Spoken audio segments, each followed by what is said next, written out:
Hello, friends, and welcome to episode 583 of the Juicebox Podcast.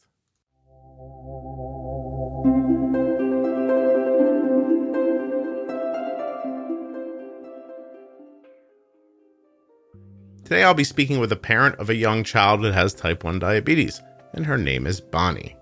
You're going to like Bonnie. Why do I say that? Because I liked Bonnie, and you like the podcast. So, it stands to reason.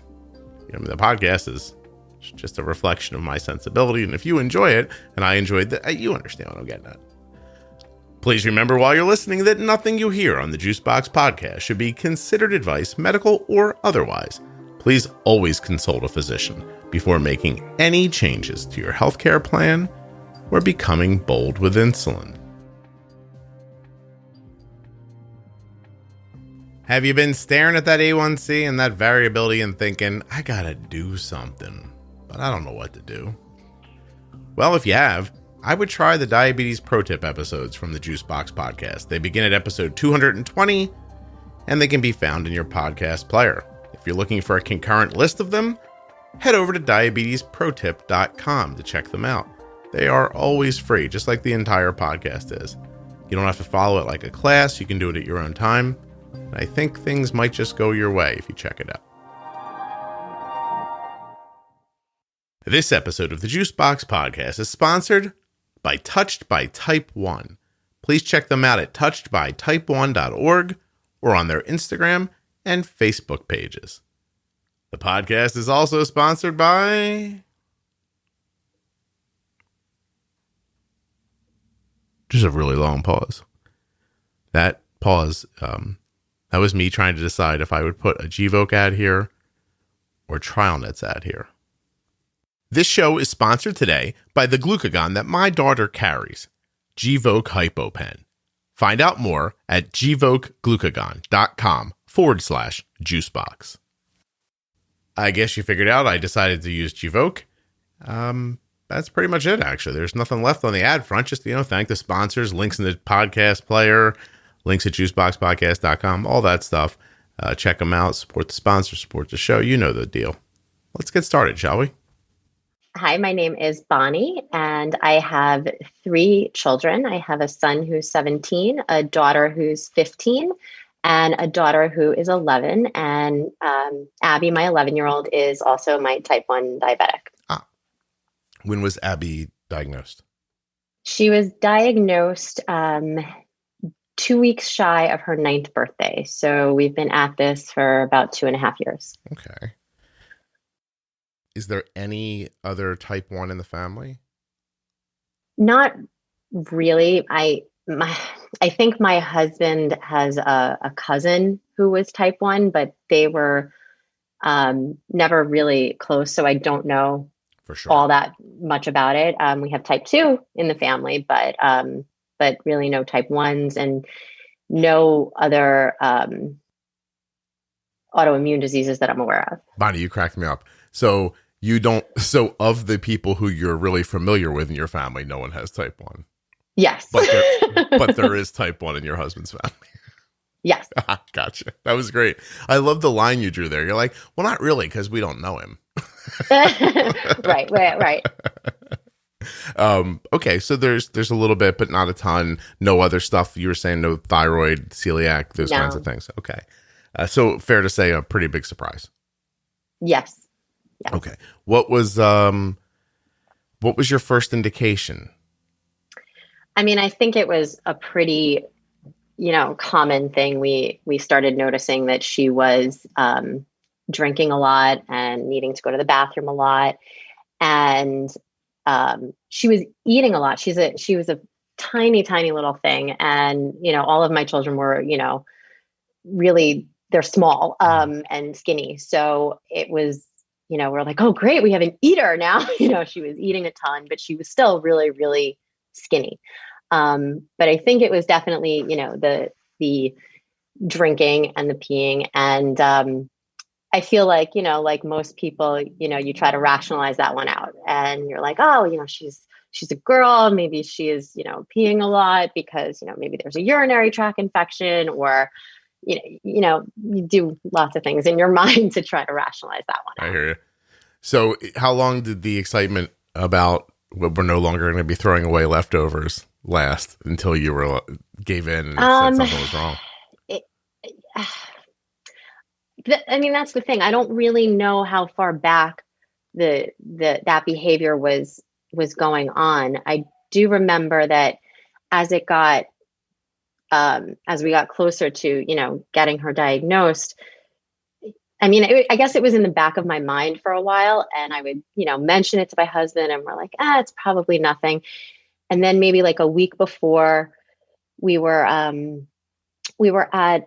an event with friends, and she came over to me and she gave me a kiss, and she said, "I have to go to the bathroom." And I'm like, "Okay, go to the bathroom. That's okay." And my friend said to me, she's like, why is she doing that? I was like, I think she feels like bad that she's always having to go to the bathroom. And I said to her, I was like, I think I'm a little worried. I was like, maybe I should take her in. And then maybe a couple days later, my husband and I were really starting to get concerned. And the night before we took her into the doctor, my husband, he's a doctor and he's a dentist. I don't know why that would make him know this, but like, I guess he knew about ketones. And so we actually made her pee in a cup, and he smelled it, and he's like, "Oh God." And he's like, "This doesn't smell right." And I didn't know what he was talking about. I didn't know what ketones were. Mm-hmm. And he said, he's like, "I'm really worried now." He's like, "Do you think we should take her to like urgent care?" It was probably like 9 o'clock at night. And I was like, you know what? You're the one smelling the pee, man. Tell me.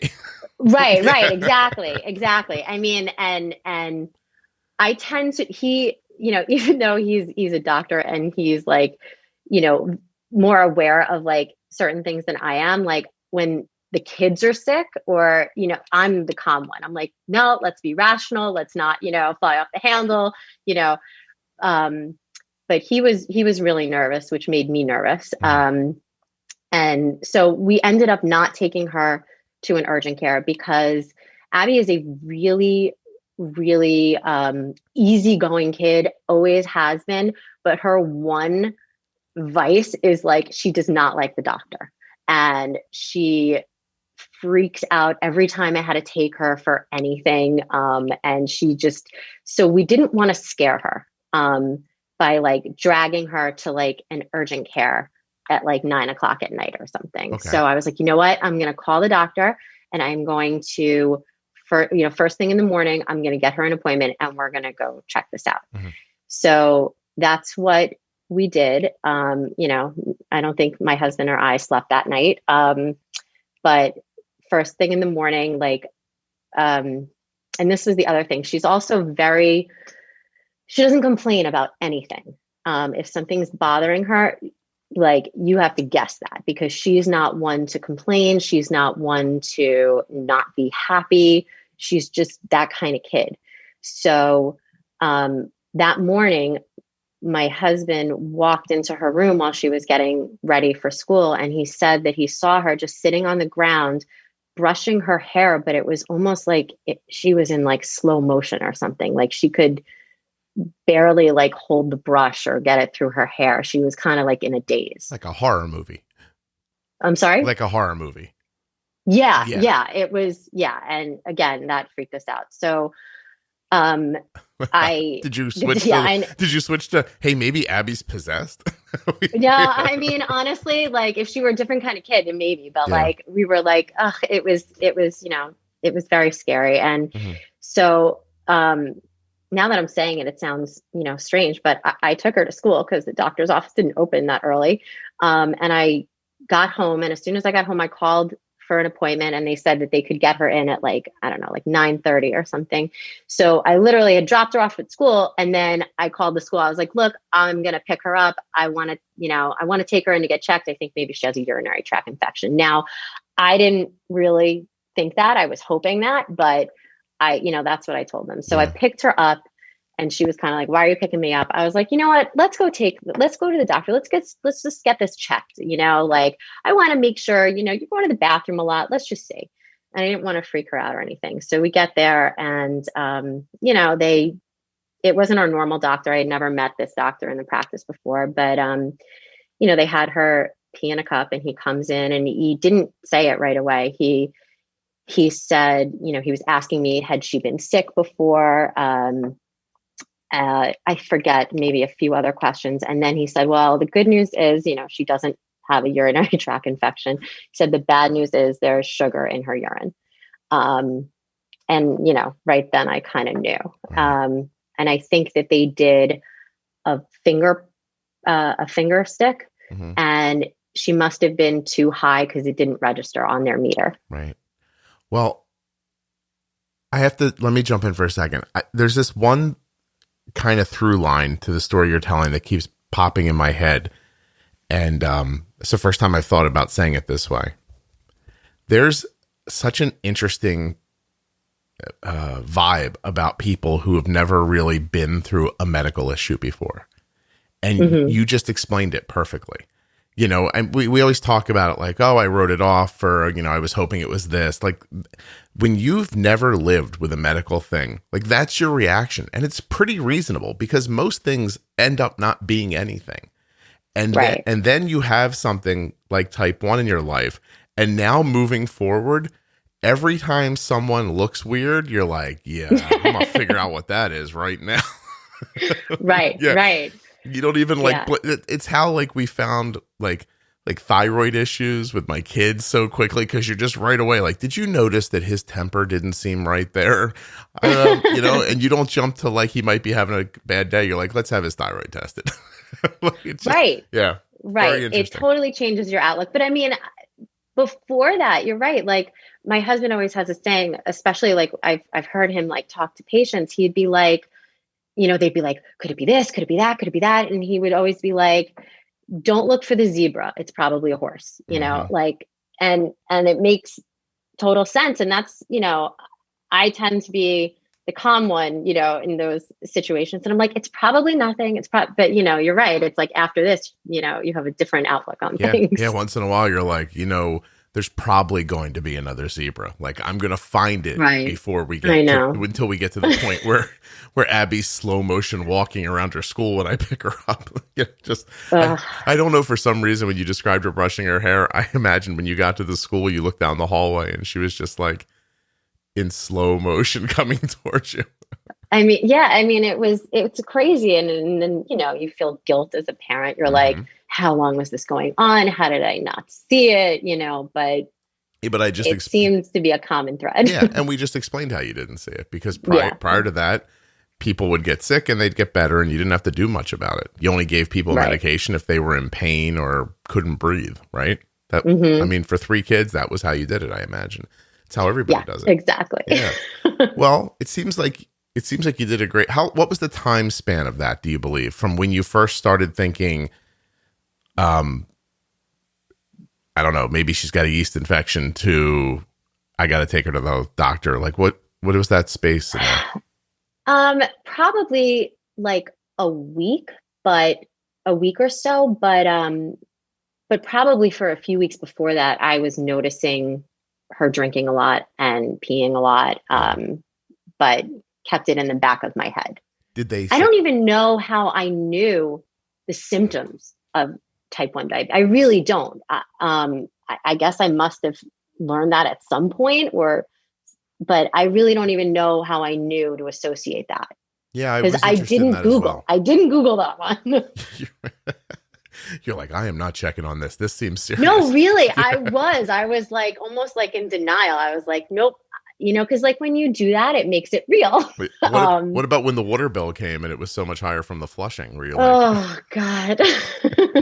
You're like, our water bill went up 23% this month. That's insane. No, I hear you. I hear that I don't want anything to be wrong.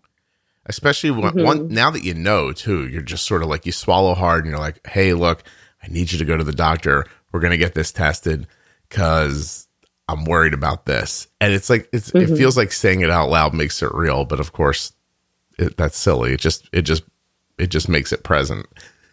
Exactly. I mean, I didn't even tell the doctor that when I made the appointment, I didn't even say that I was worried about her being diabetic. I said, maybe she has a urinary tract infection. Can we check that? So I get that. I also want to say that that's a good idea generally. It's like if you have a very good feeling about what something might be, you don't want to lead the doctor to it. Right. You want to let them find it. In case you're wrong, you don't want them to miss something that they would look for because you're already predetermining something. But, having said that, if you get to the end of the appointment, they're like, no, everything's fine. And that's when you go, you sure she doesn't have diabetes? Because exactly. Right. Because I made the trip and everything and she can't comb her hair anymore. So let's take a look. Right. And what was her reaction? I mean, she couldn't run away, I guess, because she was too tired. So.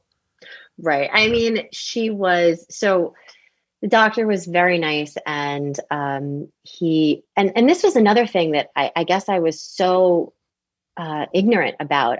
I didn't understand what it meant that he's telling me that she has diabetes, because he said, okay, so what you're going to do now is I want you to take her down. We don't live very far outside of the city, so he said, I want you to take her down to Columbia Children's emergency room.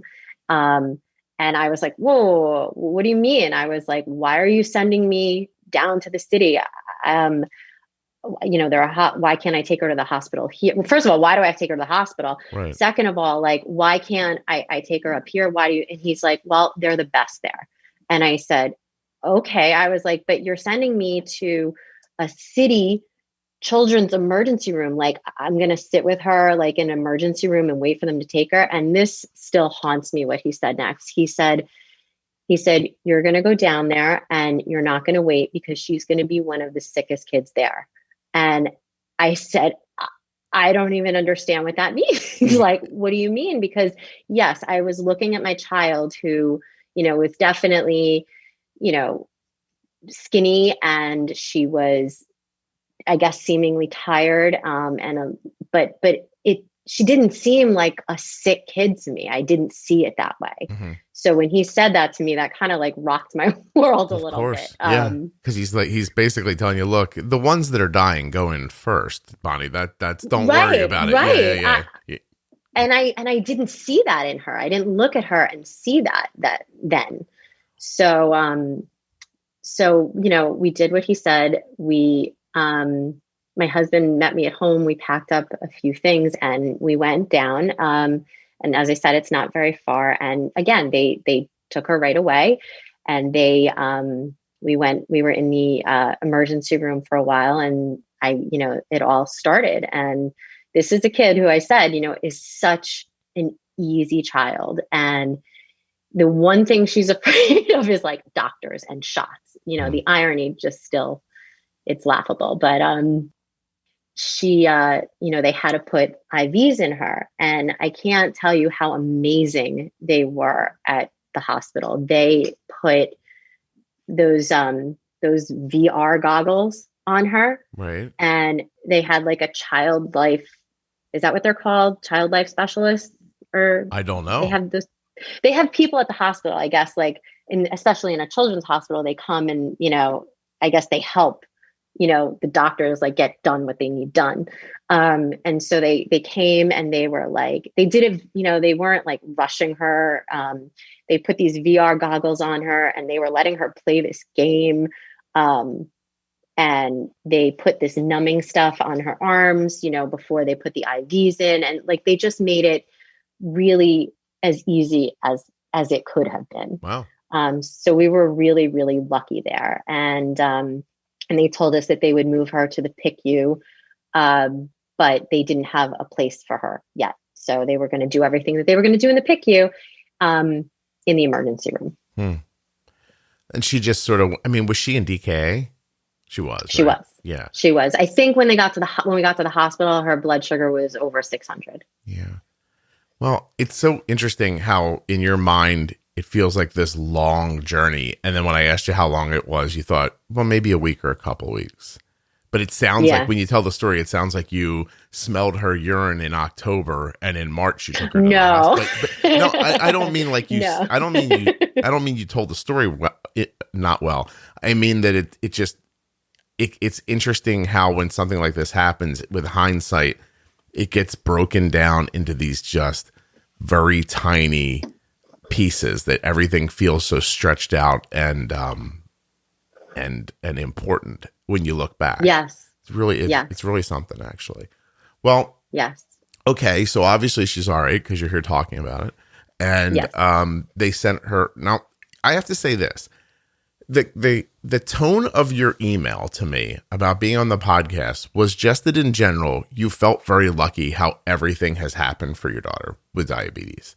And, and so, I mean, not a lot of people say that, but I guess it starts with you being in a really great hospital where they do things well for her. I mean, honestly, VR goggles to distract a kid. I didn't know that existed. I had no idea. And it really did. Obviously she couldn't see what was coming. So that was a plus. And she was distracted. I guess she was playing some game. I don't even know how VR goggles work, but I guess she was playing some game in there.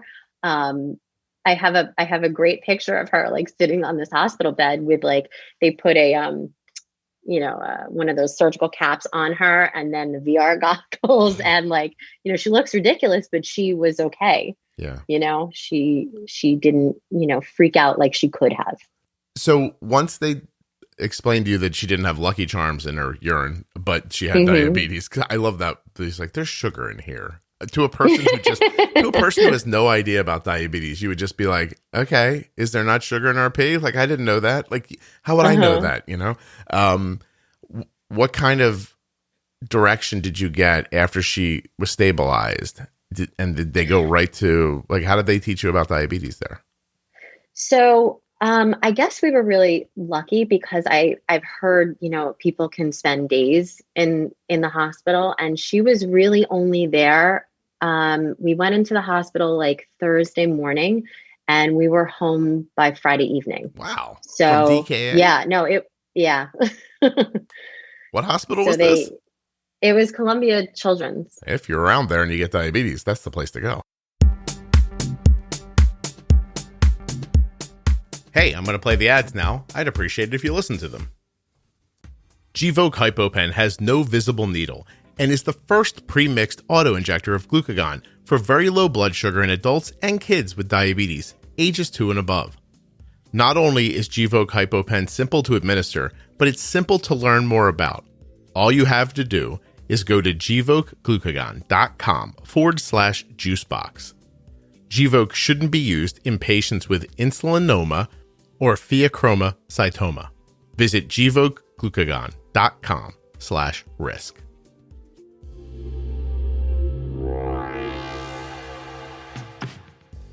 All right, I'm almost done. I just want to thank everyone who has supported me at buymeacoffee.com/Juicebox Podcast.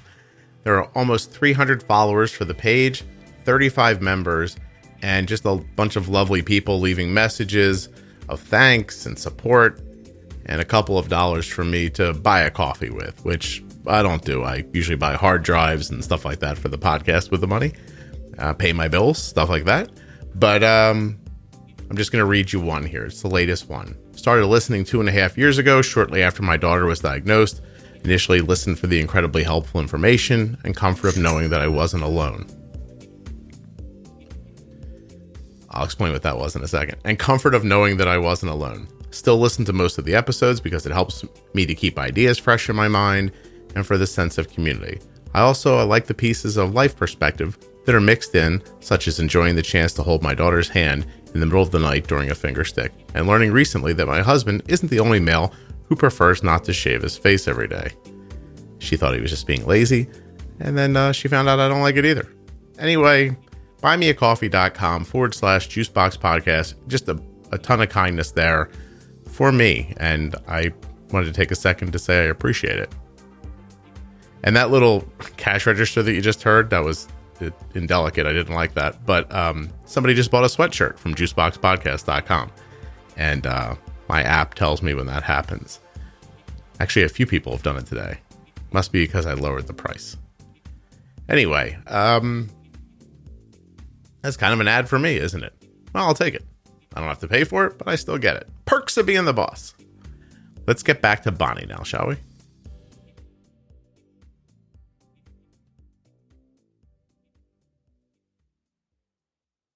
Yeah, honestly, like I could not recommend it more.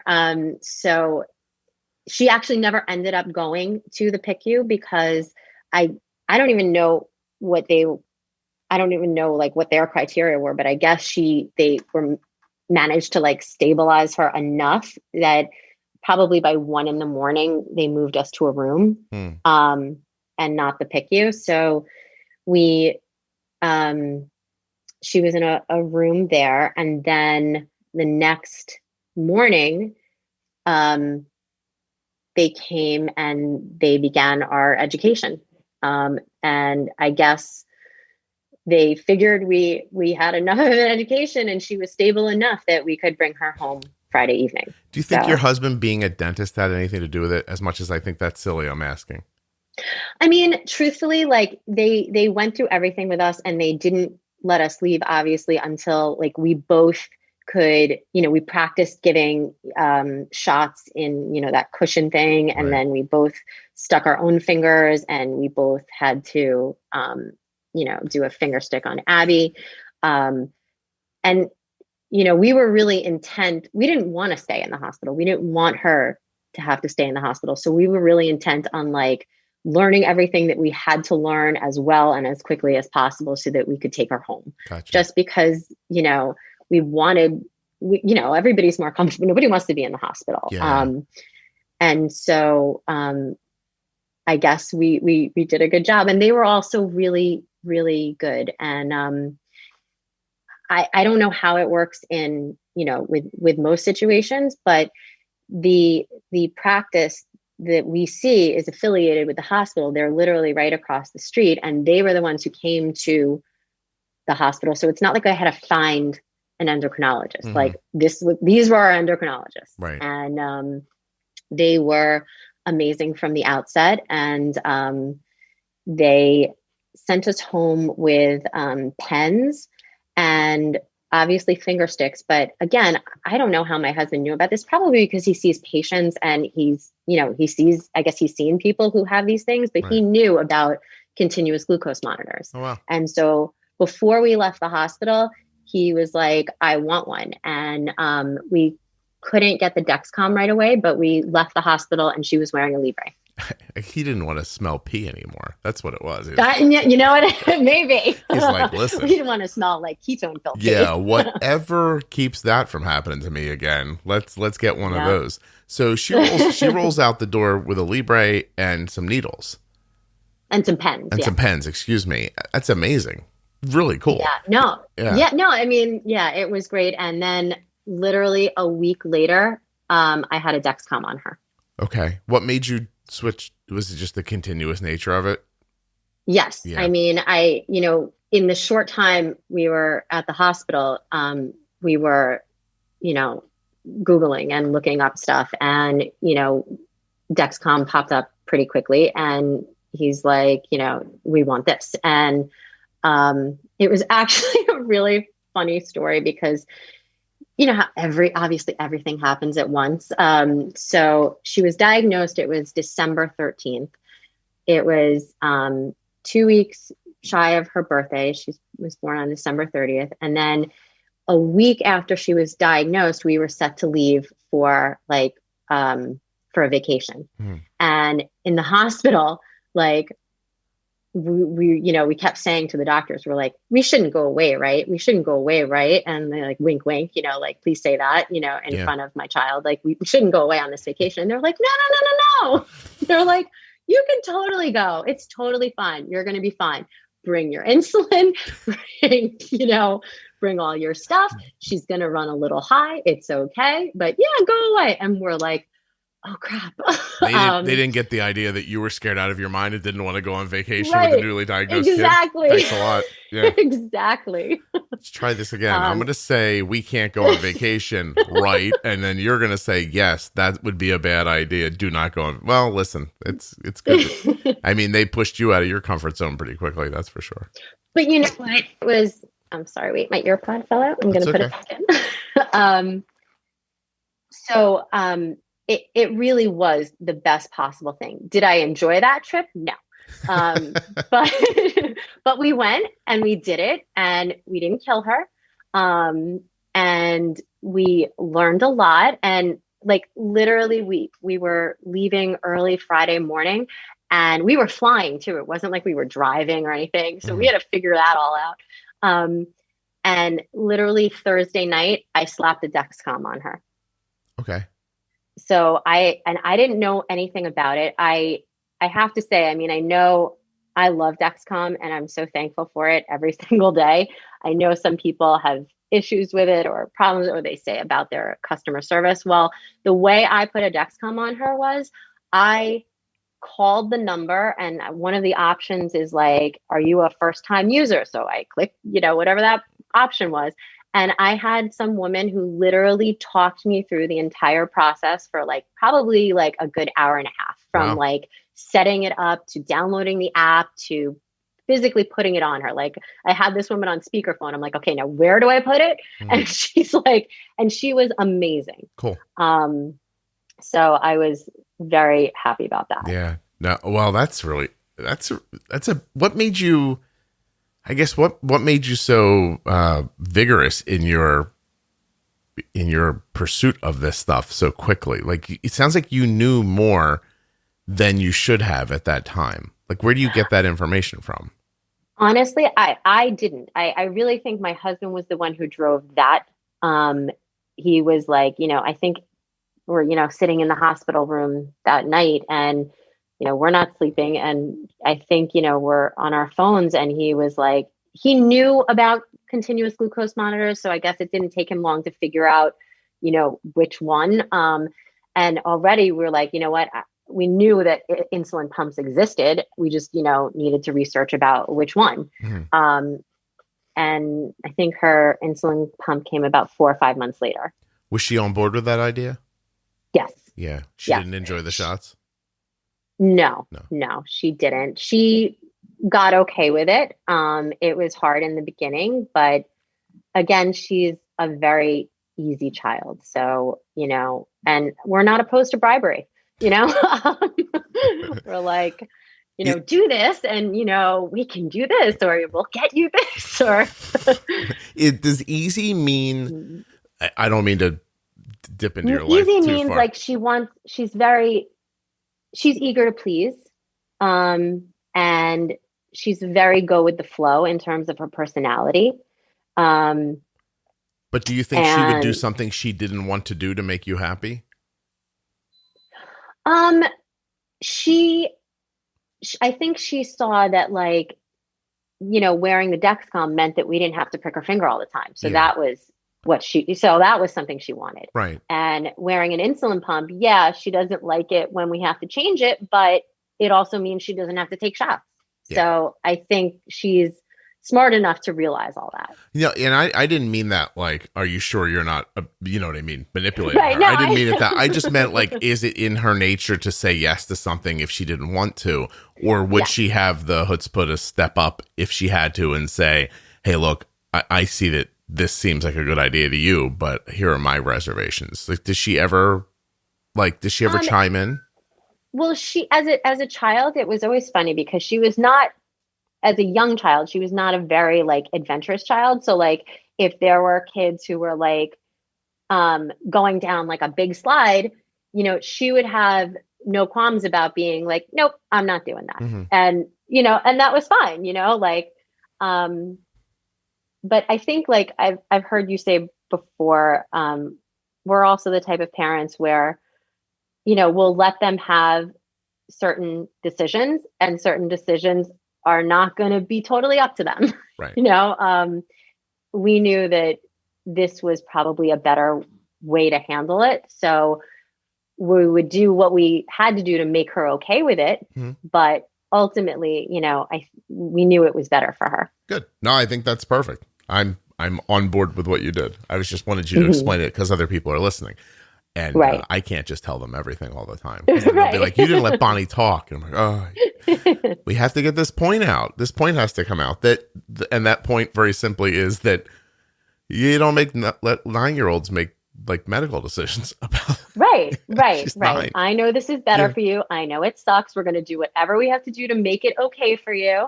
But this is what it's going to be. Right. Here are our options. These are the best of them. We're going to try these and see what happens. Right. And I did, when I put the Dexcom on her for the first time, she was scared, and I was too. I didn't know how it would feel for her. I didn't know if it was going to hurt. I didn't know if it was going to be, uncomfortable wearing it. I said to her, I was like, look, we're going to try this. If it doesn't work, we'll figure something else out. Yeah. But I was like, but I want you to try this. And that's really actually how I broached things with her. Arden's first Dexcom was put on in a doctor's office. That's how long ago Arden got on Dexcom. If you wanted to wear it, you had to go there to have the first one put on.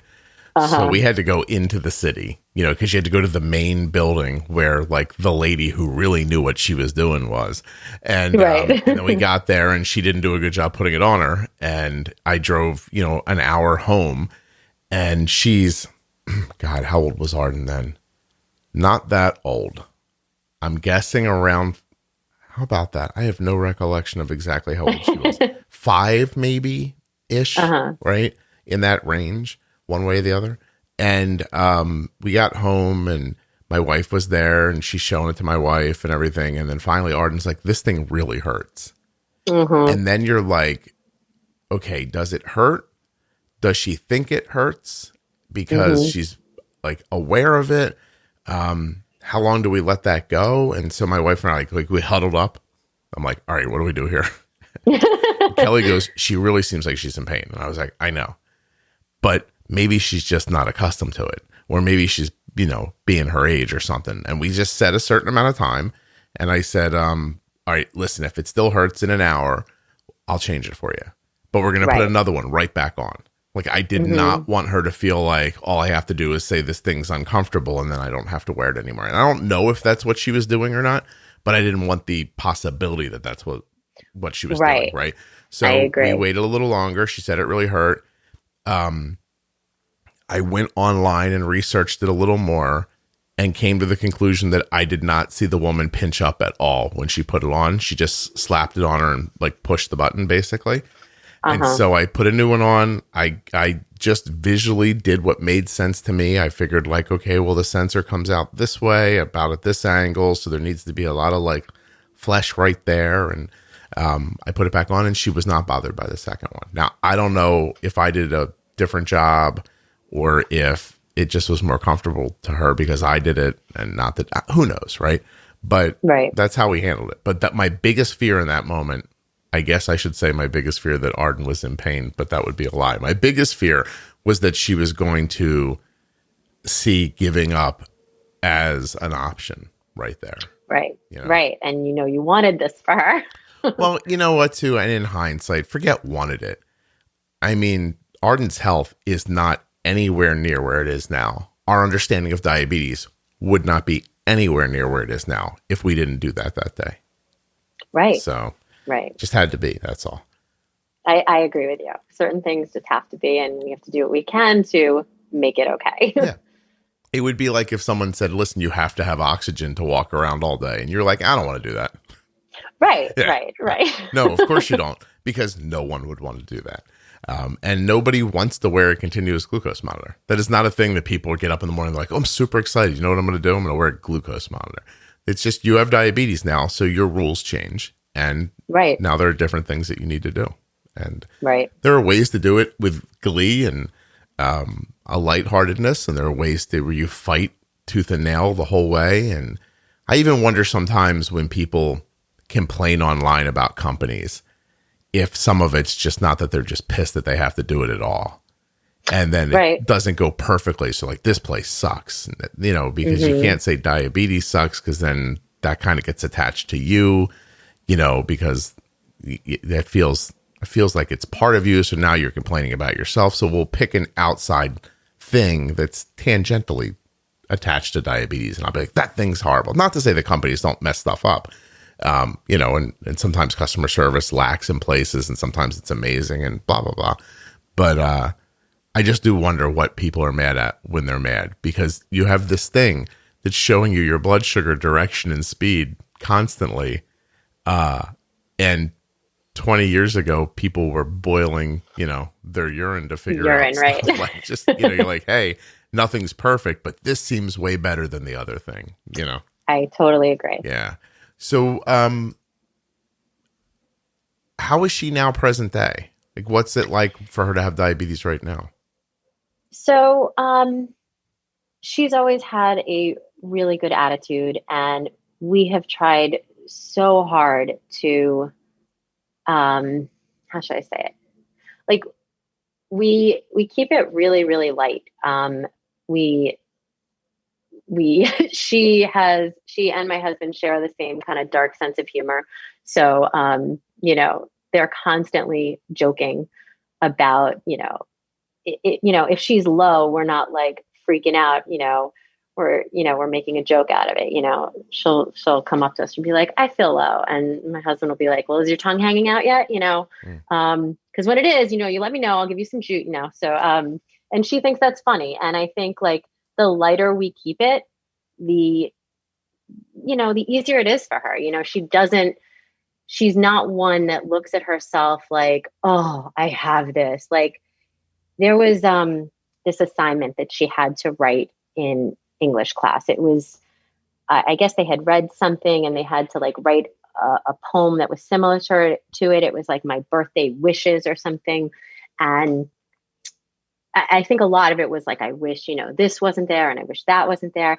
And I read hers, and hers was, she definitely talked about, you know, COVID and like, I wish, you know, I could be in school more. I wish I could see my friends more. I wish, you know, this disease didn't exist. And I wish I didn't have homework, you know, all like normal kid stuff. And not once did she mention diabetes. Right. I would have said, I wish they didn't give Sebastian Stan so many lines in Falcon and the Winter Soldier, because oh my God, did you watch that? I watched that. And he was not a great actor. I think he was perfect in the movies where they just grunted a couple of times and moved forward. He starts emoting and I'm like, I don't like, no, it's too much. I wish WandaVision was longer than it was. I'm sorry. But no, I take your point. Like she doesn't see diabetes right away. Yeah, she doesn't see herself like that. And I think like of anything, you know, we could achieve with this, that would be what I want. That I don't want her to feel different. I don't want her to, and I don't think she does. So she's fine with it. And when I wrote to you and I said, you know, all the, like, I'm grateful. I'm generally not that person. I tend to be like a pessimistic person, but like in this, like I saw right away, like I felt lucky that she was the age she was. Like I couldn't imagine, you know, a baby or or a teenager, a full-on teenager, you know. I saw the challenges immediately with that. Like she was definitely young enough, but old enough. When she was diagnosed, right. And we had great supports, and we had, you know, she was the type of kid that she was. And I saw all that, and, you know, she's doing fine. We obviously, you know, take most of the control with it, but, this is the first year that she is texting diabetes with me in school. Nice. It kind of helped that, that, you know, she was only going like 2 days a week for most of the year. So the other days she was home. But even like when we're at home, I can, you know, tell her to bolus, and she knows how to do that. And even like, you know, the nuances of it, like sometimes like if you're below, I think if you're below 70, like the Omnipod won't let you bolus. Or it's just because you have it set that way. Yeah, I must be like, it won't let you bolus, it'll say, or it won't let you use the calculator. I'm sorry. It'll let you bolus. It won't let you use the calculator, the bolus calculator. So we figured that out. And now like she knows that trick. And I think like my husband was going to bolus her one time and she's like, daddy, don't put 68. You have to put 70 because then it won't let you, and so she knows that. Does she know how to make like all the nuances of it? Like, oh, you're going to eat soon. So, you're running low, so I'm not going to bolus you yet. Like, no, she's not making those kinds of decisions. Mm-hmm. But if I tell her to do something, she can do everything from like increasing her basal to extending a bolus. Like if I just tell her how to do it, she'll do it. Right. That's cool. Hey, I think you can lower that number in the PDM, by the way. Yeah. Yeah. Take a look. Cause I had ours as low as possible. I did not want anything telling me I couldn't bolus. So, right. Yeah, but take a look. If that bothers you, I think you can change it. No, but I also take your point about the timing, because not so small, but not old enough where she feels real cemented into like, this is who I am and you're interfering with this, like that teenage thing. And you have a couple of years here to figure out diabetes before the periods start, which is nice, because it is going to get like, it's possible it's going to get more difficult, I think it already is. Like, oh, really? she does not have her period yet, but I mean, she's growing. She eats a ton. And, there are some things like, I just don't understand why they happen. And, I'm kind of chalking it up to like, okay, she's growing, or it's hormones, or I don't know what the hell is happening, but it's happening. Yeah. Well, just stay flexible. Like, I really think that's the fourth wall of what I talk about. I think it's, basal, pre-bolus, glycemic load index, and then flexibility after that, because you have to take what you understand and apply it to the situations, and the situations are going to continue to morph and move and things like that. And you can't be frozen in that spot where you're like, I don't understand. Like, these settings worked yesterday. Like you just can't do that. You have to be able to say, I don't care why, but it appears like more insulin is necessary today than it was yesterday. And that's what I'm going to do. And I like the dark humor part. Arden started working out after classes again. And I'm having trouble beating it into her head to set a temp basal prior to working out. So she's doing this exact same workout that is taking her right to 55 on her blood sugar every time. Like, it's like magic. I said, Arden, look, let's just set the, and she's not ignoring me, but I think she's feeling something out, and I'm just letting her do it so she can have the experience. So she's like working out, coming upstairs and eating some sort of like bar, I don't know. And I'm like, you got to eat the bar sooner because it takes longer to digest. It's not hitting the low. And she's like, just kind of like, I'm letting the whole thing happen and let it play out. But she got into the shower the other day after she worked out, and like, she wasn't going to make it. So I'm looking at her CGM and I'm like, it's not going to work. Like, she's not getting out of the shower without intervention of some kind. So I walked by, the door's locked. I knocked and she goes, what? I said, you're going to die in there. And she goes, I'm okay. And I was like, I appreciate that you feel that way, but you're wrong. And I'm going to bring something into you, So we have those little locks. I don't know if people like we let our kids lock their doors, like, cause that seems important to give them autonomy, but you can also unlock the door from the other side. So I just like pop the lock. I'm like, I'm coming in, and my hand just goes over the bar with the juice. And then she gave it back, and I said, all right, enjoy your shower. And, I kept going, but she would have wrote it out because she's trying to prove something to herself, I think. Right. So, and she's a teenager. Yeah. So. And she's like, I just worked out and took a shower. Like, leave me alone. I have like a whole plan for today. And it involves watching something apparently called Big Mouth on Netflix now, which I haven't watched yet. So I think it's a dirty cartoon. But anyway, yeah, I like it. I like the whole vibe. I like the way you're going after it. I hope it keeps moving that way. A lot of it's got to do with your attitude, right? Which you can't say enough about. It's interesting that you said you're pessimistic generally. I think this part of the country, like, complaining is a sport. So I love to complain. I don't even know how to explain to you how much I enjoy complaining. I mean, yeah, we say that all the time. I think, because, we're getting older, and we'll be like, oh, I'm tired. And then we'll be like, no, I'm really not. It's just a filler line kind of thing, like just a state of being, Yeah. No, I can't even, like, I had to stop myself because my wife's like, it's too much. And I'm like, but it's so enjoyable. Like, she's like, you're not upset? I'm like, oh, I'm not upset. I just love to complain about things. Do you not love to complain about things? She's like, I don't. I was like, oh, I don't know why. It's fantastic. But you don't do that about diabetes.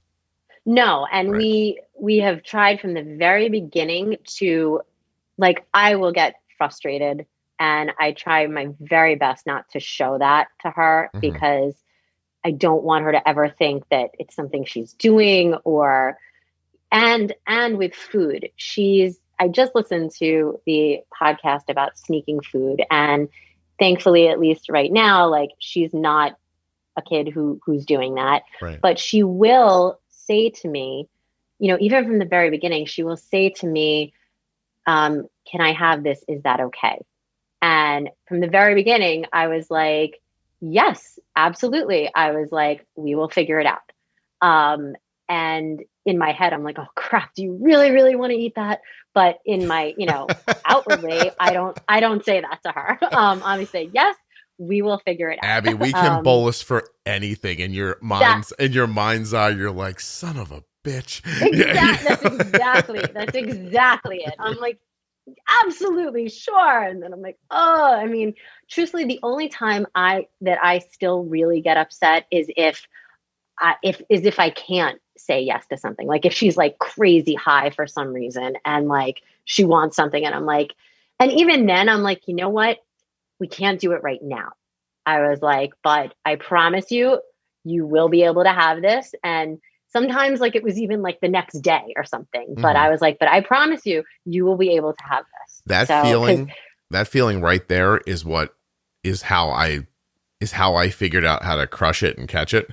Like that right there, like that idea of, oh my God, we're in a scenario where I absolutely, for medical reasons, have to say, you can't eat that right now. And I don't want to be in that situation. It happened very recently around the holiday. And I think I talked about it on the podcast, but it might have been Thanksgiving where we had a situation. I explained it out. But anyway, excuse me one second. See, it's the spring around here. Everything's just powdery and green. It's terrible. I'm going to forget the exact thing that happened, but I think what happened was she was upstairs. I told her it was at the end of an infusion site. I knew it had to be changed. There was a miscommunication. Some insulin didn't go in. The pump site got swapped right as this like treat type food happened. And I made this massive bolus that I thought handled it, and it didn't. So now it's 2 hours before Thanksgiving dinner, and her blood sugar was like 270. It was like really higher, way higher than we usually see. So we had this interruption with the insulin. And I just looked at it, and I looked at the food, and I was like, all right, the food's going to be done around here. I cannot let her blood sugar be an issue at that point. And I think I injected some insulin just to make certain that it was going to work.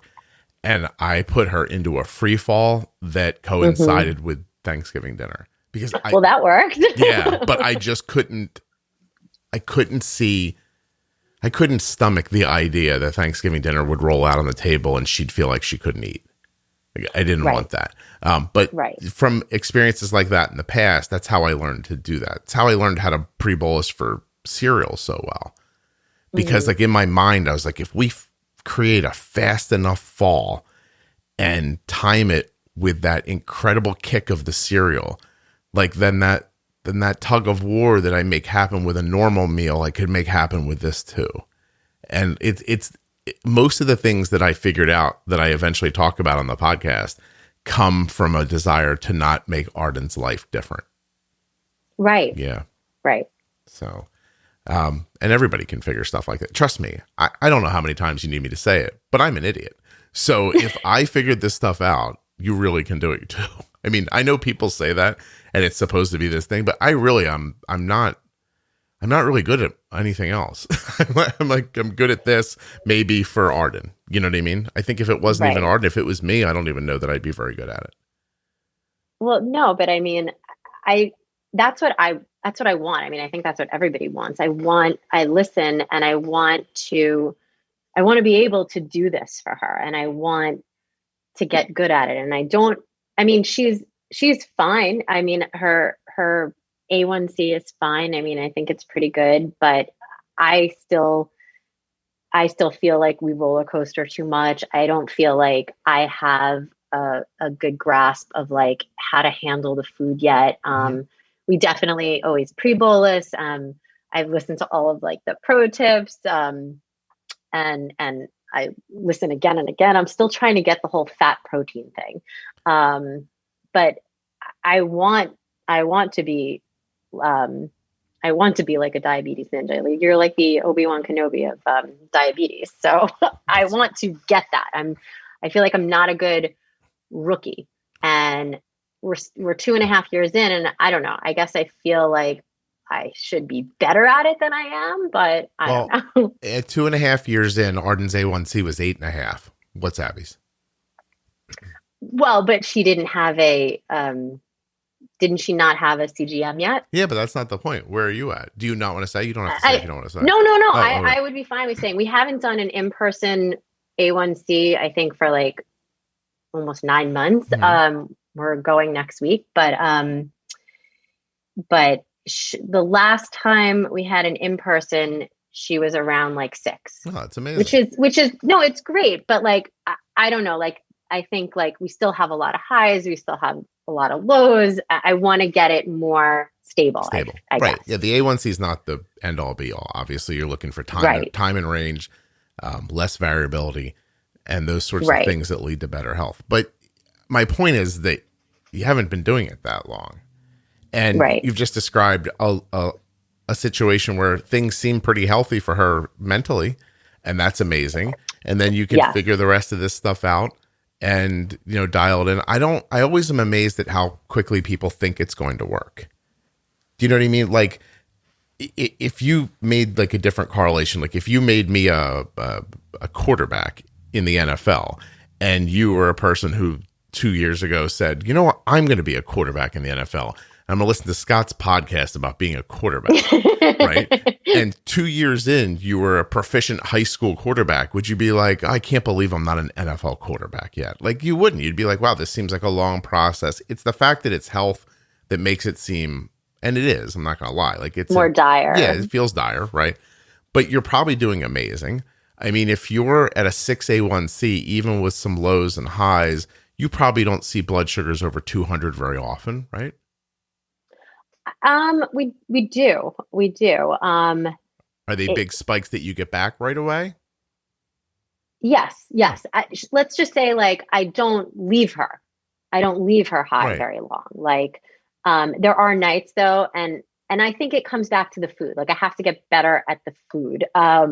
Nights are very hard. I try to do dinner early, thinking that like I can, you know, get her where I want to be before she goes to bed, but it never seems to work out that way. Mm-hmm. Like it's almost comical, you know, we'll be like, okay, Abby, go to bed. And you're third child. So with like 2 teenage siblings. So she does not go to bed early. Right. You know, like my oldest, you know, when he was 11, he went to bed at like, I don't know, 9 or something. Right. And this kid, you know, can go all night, you know, because the house doesn't stop, you know, till very late. Yeah.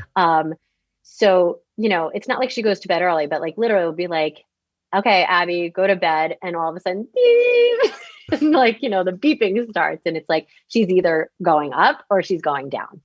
And again, the only time that I get upset is if I have to disturb her. So like, it's one thing, I hate it when she's high, but at least it's me being up at night and not her being up at night. When she's low, you know, I can get her to drink in her sleep, but like, I don't like disturbing her, you know, like I would rather it be me having to be up than her having to be up. Well, that sounds like something you should tell a therapist, Bonnie, but don't worry about it. I know.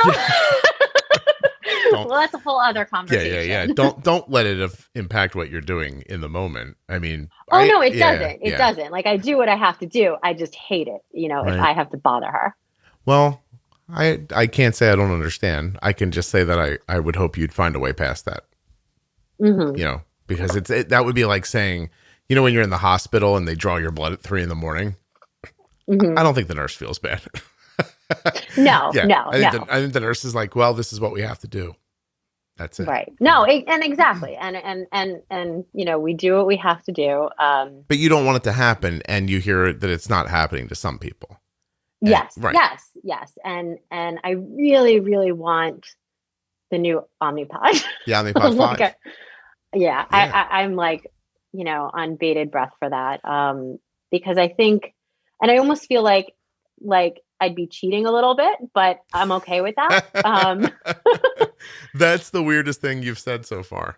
But is it really? I mean, like, I want to figure it out, and I am trying to figure it out. But if that can help me, then that's okay too. I don't know what I wouldn't.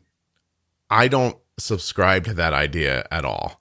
So I get that you want to be able to figure it out, and that it feels like you should be able to do it with a hammer and a screwdriver.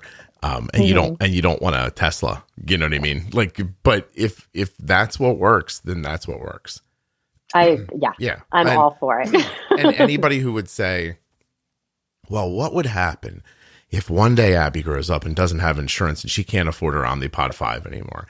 To that, I would say, well, then we'll take all these great years of health, and then Abby can figure it out. Right. Because whatever Abby figures out when she's 11 isn't going to be applicable when she's 35 to begin with. So it doesn't matter, right? So I don't understand people who are like, no, skip the technology, really bare bones. Like, you should know how to give a shot. You should know how to stop a spike. You should know how to fix a low, like, and all that. So if there's going to be technology that is going to, I'll tell you that I think the algorithms are most valuable at stopping lows. Okay, so let's just say if there's a piece of technology that at 8:00 at night can say to itself, at 10, this girl's going to get low. I'm going to start taking her basal away now so that doesn't happen. That's not cheating. That's amazing. Oh, I know. Yeah. I cannot wait for it. I cannot wait for it. And again, I feel very lucky that, like, she was diagnosed at like a really good time, in terms of technology. Sure. There's so much, and it's just getting so much better every day that, I couldn't ask for more than that. This is it. And I mean, you and I are recording now in May, and in all honesty, June, July, August, this might not go up until like Halloween. So, you and I are the only ones saying it. I would be really surprised if Omnipod 5 is not out pretty soon. So, I hope so. And then it just comes down to insurance and, and getting it going. I'm excited to get it for Arden. Like, I love looping, but I want to try Omnipod 5. I don't, Loop has that link that goes between. So I'm so sorry. Give me a second. I'm going to have to cut this out. Dying over here. No, it's not your fault. Loop has, I think it said I didn't have my tea this morning. Loop has, phone algorithm on your phone. It has the CGM, it has the pump, and then there's this other thing that links them all together. It's this sort of bridge, right? Some people call it a Riley link. Arden's using an orange link. But it's another thing to carry around. Whereas Omnipod 5 will have the algorithm printed right on the board of the Omnipod. Like, so it lives with you. So you could walk away from your phone, you could walk away from anything, and the algorithm will keep working. That's, to me, is very cool. And Arden wants that. Now, you can be more aggressive with Loop because the settings are user definable and there's no FDA telling you what to do, right? So we're going to have to get Omnipod 5 and see how, I can't wait to get it and see what I can figure out with it. You know what I mean? Like, 'cause I'm assuming the target's going to be like 110. That seems to be where the FDA is putting everybody. So I can't wait to see how you can kind of be more aggressive with settings and do what we need to do. Now, in the end, I'm going to do whatever is best for Arden. But taking Arden out of the picture for a second, Omnipod 5 is going to, for most people living on insulin, it's going to make an incredible improvement for their health. And that's really the focus should be. Like, it's, if you have a 4.8 A1C and you're eating, keto and maybe this thing isn't for you. Like, I don't know. But you're in a very special situation if that's you. So for most people are walking around with 8, 9, 10 A1Cs, people with 12 A1Cs who have just resolved themselves, like, I'm going to die. It's okay. I can't. Like, and there are people doing that. Like, I know that you listening to the podcast, it doesn't feel that way. And interacting online through the Facebook page for the podcast, you think, oh, everybody's trying so hard. But there are also people who are trying really hard who have absolutely no success and have resolved themselves to it. This thing, you could slap this on them and make a major improvement in their life in no time. That's the leap. And then, okay, well, I'm going to personally be up Omnipod's butt to make it more customizable. And, every time I talk to them, I mention it. I've been doing it for years. So I'm sticking up for you guys with a lot of different companies behind the scenes. I'm always making the case for people who are very involved and need the autonomy to make decisions. So I don't know how valuable I am, but I'm always in there swinging for everybody. Well, it can't hurt. And it can't hurt just to mention it sometimes, because you don't realize too, sometimes you're talking to somebody in a company, like they're making a thing. They're not living your life. You know what I mean? Like they're like, look, this is my job. I make an insulin pump. Here it is. We've done it. It's an amazing improvement for a vast majority of people with type 1 diabetes. From their perspective, it's an incredible thing. And they're not wrong. No, it is. Right. But they need to hear from everybody. So. Right. Real life experiences. No, I'm so excited for it. Yeah, me too. I can't wait. I can't wait too. I just emailed my guy 2 weeks ago and I was like, is there any news of when, I can get it's like radio silence. Every time I've called, they're like, they don't know anything. Right. They haven't been given any information. And I get that, Right. Yeah. I'll wait. Yeah, I don't get. Well, listen, my I'm not calling customer service when I'm right. You have guys there, and at the same time, it's still like I don't know or I can't say or you know what I mean. Like there's a lot of considerations for a public company trying to get something through the FDA. It right. is a very the process has to be yes. Crazy. And plus with COVID and everything was kind of slowed down, I'm sure. Yeah. And just regulatorily, they can't step up and like, let's say, just take company X thought that something was going to be ready on June 10th. I'm now literally making up numbers. And they publicly start saying, we expect that the FDA is going to on June 10th. Like, that's not good. The FDA doesn't love that. Right. So you have to sit very quietly and say, we're in the process. We feel good about it. We think it's going to happen in this time frame. That language is not to keep you upset. That language is the language they have to use. So, of course, yeah, it's very interesting. Is there anything, Bonnie, that we have not spoken about that you wish we would have? No, I mean, it was really nice talking with you. I love listening to the podcast. I found it pretty much right after she was diagnosed. A friend of mine, a very good friend of mine, when she was diagnosed, I guess, people are like, what can I do? What can I do? And she, I guess, did some research and she emailed me like a whole list of like resources. And one of them was your podcast. And truthfully, I didn't even know how to listen to a podcast. I had to ask my older son. I was like, so how does this work? And he showed me that there was an app and everything like that. But it was very helpful. It's always helpful to like hear other people's experiences. I love the pro tip series and the defining diabetes. I loved the one you did with, where it was, almost like what do you tell like a family member? Oh, yeah. What do you want them to say? I can't describe it well enough. Do you know what I'm talking about? I do. And ironically, I'm the worst person to describe the podcast to people because I'm so far ahead of where all of you are. Right. That you're just like I'm like the guy that gets the episodes like before they come out. So and so now I'm looking on my own website because that feels douchey. Just so you No. No, but No, you no, know it which does one I'm to me. talking about? Yeah, Like I'm it trying was to like, find it. yeah, I loved that one. And I gave that one, I sent that one to like all of my family and all of my friends. And I'm like, this is like diabetes basics. And like, this is what, you know, I want you to know. And this is how I want you to talk about it to me, or, you know, that kind of thing. So I loved that one. It's episode 371. It's called Diabetes Pro Tip Explaining Type 1. Yes, that one. That.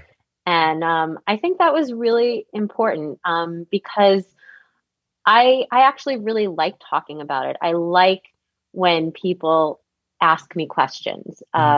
So, you know, oh, she's high. What does that mean? Okay, well, that means, and I think it's really important. And I keep trying to tell Abby, you know, again, maybe it's the age that she's at, but she's not, she doesn't hide her Omnipod or her Dexcom. She paints the pods. She loves it when people notice, like if they're pretty. And, you know, I keep telling her, you know, it's important that you help people understand this. So if people have questions or if they're looking at something, you know, that's your opportunity to be like, oh, well, this is what it is. And this is what it means. And, you know, I think that's really important. So, I definitely took to that episode. I'm glad you liked it. I really am. I love this podcast. So you couldn't get me to say anything bad about it. I think it's amazing. I love how it finds people at all different parts of journeys, and that it seems to be able to help them. Like, I just heard that from you. And at the same time, if I open my email, the email I got right before I went to bed last night was from somebody who had diabetes for over 30 years and found the podcast. And it did the exact same thing for them that it did for you. And so that's super exciting to me that it applies. Took me years for people to say, oh, this is just for parents, right? Like that would happen to me for years. And I was like, no, it's not. Like, it works for everybody. Like, insulin works the same in you as it does in a little kid. Fascinating, isn't it? And it really is. Yeah. Right. So while everybody else is busy saying, you know, your diabetes may vary, I was like, yeah, I get that, but I don't think that's true necessarily. Like, I mean, I do see that it's different from person to person and scenario to scenario, and there's a ton of variabilities.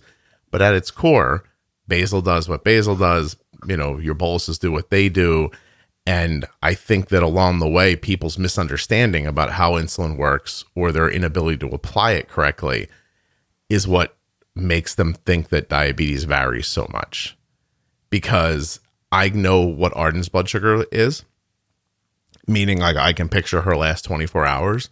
And if you picked up Arden, threw her out the window, brought a different person in here and dropped them in here and said, here, Scott, fix this person's settings and treat them like it's Arden for a day, then I'd have that person's blood sugar that way too.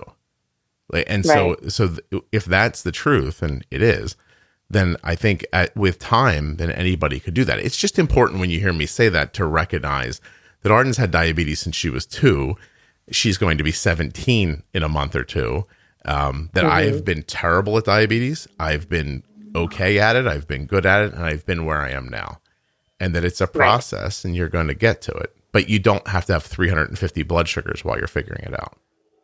Right. No. And I also, like, I think that's also really important to hear, you know, because yes, you're, you know, a master at it now. But I think it's also very important for people to hear, you know what, I sucked at it at one point. So, you know, because I think as parents, like, you know, we do feel bad when things don't go right for our kids, you know, where, you know, or like I messed this up, or, you know, I'm doing harm to my child, you know, and adults so it's feel important. the same way. Adults with type 1 feel the same exact way. They feel like they're hurting themselves, and it's just yeah. But they have the luxury of giving up, where parents, and I don't mean luxury in the exact sense of the word, but they do. They have the luxury of being like, oh, I can't do this, and like kind of letting it go in their head or pushing it to the back and not dealing with it. Whereas a parent, you're never going to be able to do that. Right. You know, you're just always going to be like, I got to figure this out. I have to tell you that no one's ever equated me to anything from Star Wars. And I appreciate that as a person who, this is probably a story I'll leave you with that I don't think anybody of any reasonable age that's not old can appreciate. But when The Empire Strikes Back came out in theaters. Mm-hmm. I believe it was 77 or 78-ish in that space, which makes me 6, 7, 8 years old, somewhere in there. And my entire school went to see the movie. Oh, wow. So my entire school went to the front doors. We lined up. So imagine every kid in the school got in a double line. It started at the front door, and it snaked all through the building. And we just walked out the front door, through the parking lot, out to a sidewalk, probably a block and a half to the left, 2 blocks to the right, 3 blocks back to the right again. We crossed a major highway like situation. So it's not like a highway, but like a massive, like 5-lane road. And we crossed that road into the parking lot of a strip center. We walked through the front of the parking lot into the front of this little mall.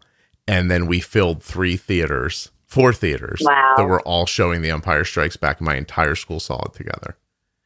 And then we went. That's a cool story. Yeah, and then we went back the same exact way. A snake of children going through a town to go see Star Wars, which probably seems silly now that you can download it onto your phone, but back then. Well, right, but yeah. That's how we had to get to it, and it made it. It made it like huge in my mind. I miss. You want me to say something old? I miss that there's. I don't dislike that there's so many options in the world, but when things were more special, it made things more special. Like, so I'll never forget that, but I do not remember downloading movies that I loved. So I'll never have a story about that. That's for sure. So no, I remember when, I remember seeing E.T. and waiting for it to come out on VHS. And it was months. It's not like these things happened like quickly, like they do now, where they're like, in the movie theater, and then like, a few months later it was, on, you can see it again if you want. Streaming or whatever. But yeah, no, it was more than months. It was like a year or something before it came out. And I just remember waiting for that. waiting to see it one more time. Or exactly. The Charlie Brown Halloween special was only on once for 30 minutes a year, and you had no ability to find it anywhere else, which by the way, now that it's I can watch it whenever I want, I realize it's not very good. But, right. But when you, it's really just a bunch of little cartoon kids calling one kid stupid. I mean, really, right. When you break it down. Yeah. It's like, that guy, something's up with him. Let's throw a rock at him. Like, it's basically like that. But yeah, that you could only see it one time. Like, I remember being in a restaurant the Friday night that it was going to be on one time, and just sitting there sweating bullets, looking at my parents like, don't you make us late for Charlie Brown, like, we got to get home, and then just flopping yourself on the floor and watching it. Like, you didn't move. You sat and you watched the commercials because you were afraid if you walked away, you'd miss something. And, absolutely. Yeah. And that's why I know the Mounds and Almond Joy commercials so well, because they would always sponsor. That's true. That's true. Like, the kids, I don't think, know commercials very well because they don't watch them. Yeah. That's why when I'm singing jingles in my house, and my kids are like, "What's wrong with you?" I was like, "Oh my God, that's drilled into my head. I can't forget that." If they would have put algebra in commercials, then I'd know algebra.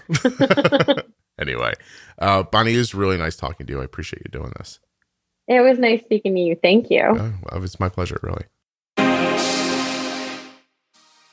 A huge thank you to one of today's sponsors, Gvoke Glucagon. Find out more about Gvoke HypoPen at gvokeglucagon.com/juicebox. You spell that GVOKEGLUCAGON.com/juicebox. I want to thank Bonnie for coming on the show and sharing her story. I want to thank you for listening, for sharing the podcast with other people, and for just generally for being terrific. I really appreciate how much you guys support the show and listen and download and subscribe, and I couldn't ask for anything more. You're a really wonderful group of people. Thank you so much. I'll be back very soon with another episode.